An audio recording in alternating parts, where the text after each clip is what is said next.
Hello everyone. Welcome to the class number 25 of the chapter Programming using C. तो last class में हमने एक तरह के डिसीजन मेकिंग स्ट्रक्चर या फिर डिसीजन मेकिंग स्टेटमेंट के बारे में पढ़ा था जिसका नाम है सिंपल इफ स्टेटमेंट। तो सिंपल इफ स्टेटमेंट के बारे में हमने लास्ट क्लास में पढ़ा था कि सिंपल इफ स्टेटमेंट क्या है, उसका सिंटेक्स क्या है, फ्लो डायग्राम के थ्रू उसको हमने समझा भी था और उसका एक सिंपल एग्जांपल भी लास्ट क्लास में हमने देखा था। तो आज हम करेंगे सिंपल इफ स्टेटमेंट को लेके एक प्रोग्राम। आज का क्वेश्चन है write a C program to check whether a number is positive और नेगेटिव। हमें एक सी प्रोग्राम लिखना है इफ स्टेटमेंट को यूज करके ये चेक करने के लिए कि हमने जो नंबर यूजर से एक्सेप्ट किया है या फिर यूजर से हमने जो नंबर लिया है वो नंबर एक पॉजिटिव नंबर है या फिर नेगेटिव नंबर है। ओके, तो चलिए देखते हैं पहले इसका एल्गोरिदम। तो एल्गोरिदम का फर्स्ट स्टेप हमारा होता है क्या? फर्स्ट स्टेप हमारा होता है बिगिनिंग स्टेट और स्टार्ट। सेकंड स्टेप होता है वेरिएबल डिक्लेरेशन। तो यहाँ पे हमें यूजर से कितने वैल्यू लेने हैं? एक। तो यहाँ पे हमें कितने वेरिएबल चाहिए? एक वेरिएबल चाहिए n। एक नंबर हमें लेना है, उसी नंबर को ही चेक करना है पॉजिटिव है या फिर नेगेटिव है। तो हमें एक ही वेरिएबल चाहिए, एक ही वेरिएबल हमने डिक्लेयर कर लिया। वही वेरिएबल के वैल्यू को एज ए इनपुट हमें यूजर से इनपुट लेना है। Input the value of n। n का वैल्यू इनपुट लेने के बाद अभी यूज करेंगे हम इफ स्टेटमेंट, जहां पे चेक करेंगे पहले condition if n greater than 0। अगर n 0 से बड़ा है तो वो क्या करेगा? प्रिंट करेगा। क्या प्रिंट करेगा? Print n। ओके, n का वैल्यू प्रिंट करेगा या फिर प्रिंट करेगा print n is positive. Okay, print करेगा n इज पॉजिटिव। एल्स अगर ये कंडीशन सही नहीं होता तो और कुछ प्रिंट करेगा, पर यहाँ पे हम यूज कर रहे हैं सिर्फ सिंपल इफ स्टेटमेंट को। तो सिंपल इफ स्टेटमेंट में हम क्या करेंगे? इफ यूज करके कंडीशन देंगे। अगर ये कंडीशन सही होगा तो वो क्या करेगा? प्रिंट करेगा यहाँ पे। अदरवाइज फिर से हम और एक इफ कंडीशन लेंगे, इफ स्टेटमेंट लेके और एक कंडीशन लेंगे if n less than 0 then print n is negative. Okay, तो हमने यहाँ पे दो बार इफ स्टेटमेंट यूज किया। एक बार इफ स्टेटमेंट यूज करके ये कंडीशन दिया कि अगर n का वैल्यू, जो वैल्यू की हमने यूजर से लिया है, वो वैल्यू अगर 0 से बड़ा है तो प्रिंट करेगा n इज पॉजिटिव। और एक बार हमने इफ स्टेटमेंट लिया, वहां पे हमने कंडीशन लिया कि अगर n का वैल्यू 0 से छोटा है तो प्रिंट करेगा n इज नेगेटिव। ओके, उसके बाद हमारा प्रोग्राम एंड, खत्म। तो ये हो गया हमारा एल्गोरिदम। अभी इसको प्रोग्राम के फॉर्म में रिप्रेजेंट करते हैं। जैसे कि फर्स्ट होता है हमारा डॉक्यूमेंटेशन सेक्शन, उसके बाद आता है लिंक सेक्शन, जहां पे हम लिंक करते हैं हेडर फाइल्स को by using hash include pre processes. उसके बाद आता है डेफिनेशन सेक्शन, यहाँ पे हमें कुछ कांस्टेंट डिफाइन करना है नहीं। उसके बाद आता है ग्लोबल डिक्लेरेशन सेक्शन, यहाँ पे हमें कुछ ग्लोबली डिक्लेयर करना है नहीं। उसके बाद आते हैं मेन फंक्शन में। तो मेन फंक्शन में फर्स्ट टास्क हम करते हैं वेरिएबल डिक्लेरेशन। तो यहाँ पे हम डिक्लेयर करेंगे वेरिएबल, एक ही वेरिएबल हमें चाहिए, तो हमने यहाँ पे डिक्लेयर कर दिया एक वेरिएबल n। उसके बाद हम यूज करेंगे क्लियर स्क्रीन फंक्शन। उसके बाद n का वैल्यू हमें यूजर से एज ए इनपुट लेना है। तो यूजर को पहले बताना पड़ेगा कि आपको अभी n का वैल्यू इनपुट करना है बोल के। Enter the value of n। तो यूजर को अभी पता चलेगा कि उसको n का वैल्यू इनपुट करना है। तो वो जो वैल्यू वहां पे इनपुट करेगा, उस वैल्यू को हम स्टोर करेंगे n वेरिएबल के एड्रेस में। ओके, स्टोर कर लिया हमने। अभी क्या करेंगे? इफ स्टेटमेंट यूज करके चेक करेंगे इफ n ग्रेटर देन 0। अगर n का वैल्यू 0 से बड़ा है तो हम प्रिंट करेंगे by using printf positive. Okay, कि n का वैल्यू जो यूजर ने इनपुट किया है वो पॉजिटिव वैल्यू है। ओके, फिर से हम लेंगे इफ स्टेटमेंट को इफ n लेस देन 0। अगर n का वैल्यू 0 से लेस है तो वहां पे हम प्रिंट करेंगे नेगेटिव। ओके, खत्म काम।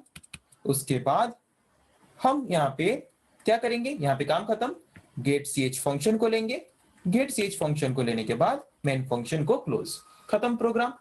तो सपोज n का वैल्यू हमने प्रोग्राम करते वक्त यूजर ने इनपुट दिया -5, ओके। तो यहाँ पे पहले चेक करेगा इफ -5 ग्रेटर देन 0, -5 0 से बड़ा है क्या? नो, कंडीशन फॉल्स हो जा रहा है। तो अगर कंडीशन फॉल्स हो रहा है तो उस पर्टिकुलर इफ स्टेटमेंट के अंदर जो ब्लॉक ऑफ स्टेटमेंट है वो ब्लॉक ऑफ स्टेटमेंट एग्जीक्यूट नहीं होगा, उसको इग्नोर करके सीधा जंप करके इफ स्टेटमेंट के बाहर नेक्स्ट जो स्टेटमेंट है उसके पास वो चला आएगा। तो नेक्स्ट स्टेटमेंट हमारा फिर से और एक इफ स्टेटमेंट है जहां पे हमने लिया है n less than 0, -5 less than 0, condition true.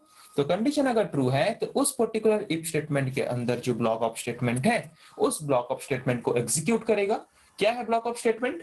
Print करना है नेगेटिव, तो वो प्रिंट कर देगा एज ए आउटपुट नेगेटिव और बता देगा जो नंबर यूजर ने इनपुट किया था वो नंबर एक नेगेटिव नंबर है।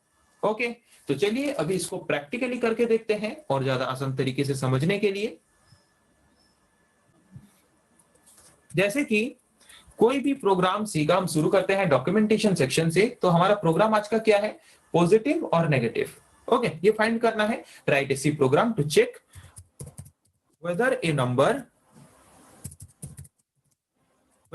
number is positive और नेगेटिव। हमें चेक करना है, हम ये चेक करने के लिए ये प्रोग्राम लिख रहे हैं कि एक नंबर पॉजिटिव है या फिर नेगेटिव है। ये हो गया डॉक्यूमेंटेशन सेक्शन।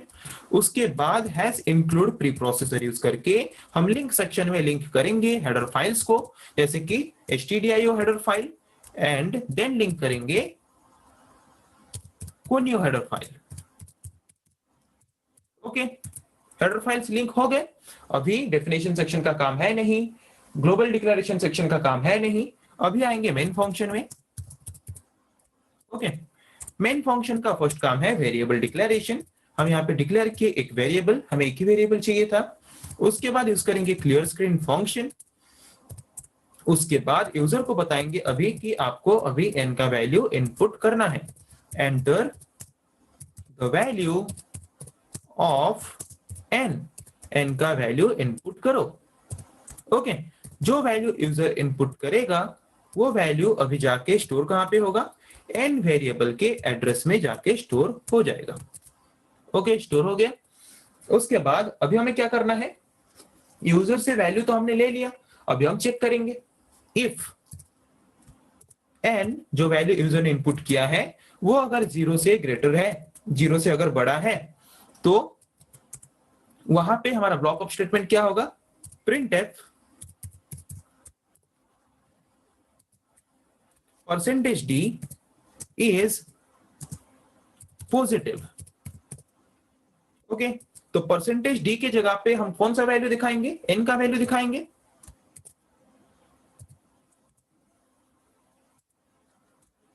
ओके, तो उसके बाद लेंगे और एक इफ स्टेटमेंट जहां पे हम कंडीशन देंगे इफ n लेस देन 0, अगर n का वैल्यू 0 से छोटा होता है तो वहां पे अगर n का वैल्यू 0 से छोटा होता है तो वो कंडीशन अगर सही है तो ब्लॉक ऑफ स्टेटमेंट क्या प्रिंट करेगा? %d is negative. तो %d की जगह पे प्रिंट करेंगे n का वैल्यू। ओके, हो गया यहाँ पे। उसके बाद अभी हमारा प्रोग्राम खत्म, तो यहाँ पे हम गेट ch फंक्शन यूज करेंगे और गेट ch फंक्शन यूज करने के बाद अभी हम मेन फंक्शन को क्लोज करेंगे। ओके, तो फाइल को सेव कर लेते हैं। पहले फाइल सेव, तो प्रोग्राम का नाम यहाँ पे हम देंगे पॉजिटिव नेगेटिव चेक कर रहे हैं, तो पॉजिटिव नेगेटिव कुछ भी नाम दे सकते हैं .c। ओके, तो मैंने यहाँ पे सेव कर लिया। सेव होने के बाद अभी इसको हम कंपाइल करेंगे। सही है, कोई भी एरर नहीं है। अब इसको रन करके देखेंगे तो फर्स्ट क्या मांग रहा है? Enter the value of n का वैल्यू एंटर करते हैं। तो मैंने सपोज यहाँ पे लिया -98, तो ये पॉजिटिव नंबर है या नेगेटिव नंबर है? नेगेटिव। तो -98 इज नेगेटिव दिखा रहा है। तो और एक बार रन करके देखते हैं। तो यहाँ पे हम लेते हैं पॉजिटिव वैल्यू, तो क्या दिखाना चाहिए? 56 इज पॉजिटिव, तो दिखा रहा है 56 इज पॉजिटिव। तो हो गया प्रोग्राम, समझ आ गया कि इफ स्टेटमेंट यूज करके हम कैसे एक सी प्रोग्राम लिख सकते हैं ये चेक करने के लिए कि जो नंबर यूजर ने इनपुट किया है वो नंबर एक पॉजिटिव नंबर है या फिर नेगेटिव नंबर है। ओके,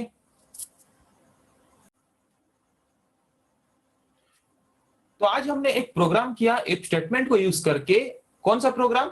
ये चेक करने के लिए कि यूजर जो वैल्यू इनपुट दे रहा है वो वैल्यू एक पॉजिटिव वैल्यू है या फिर नेगेटिव वैल्यू है। उसके लिए आज हमने एक प्रोग्राम किया, उसको प्रैक्टिकली किया, प्रैक्टिकल करके उसको देखा भी। तो आई थिंक आप लोगों को समझ आ गया है। तो नेक्स्ट क्लास में हम पढ़ेंगे ऐसे और कुछ टॉपिक्स के बारे में नेक्स्ट क्लास में। आज के लिए इतना ही।